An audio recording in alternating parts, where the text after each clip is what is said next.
മുടി ചീകൂ. ചീകുക എന്നുള്ളതിന് നമ്മൾ ഇംഗ്ലീഷിൽ എന്താ പ്രൊനൗൺസ് ചെയ്യുന്നത്? കോംബ് എന്ന് വായിക്കരുത്, ബി സൈലന്റ് ആണ്. Com.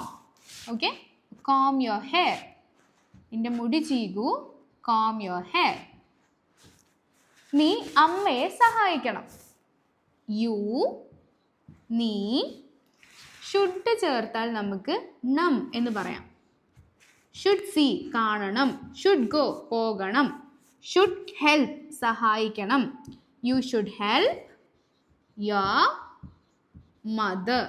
You should help your mother. നീ നിന്റെ അമ്മയെ സഹായിക്കണം. നന്നായി പഠിക്കണം. പഠിക്കുക എന്നുള്ളതിന് നമ്മൾ സ്റ്റഡി എന്നാണ് പറയാം.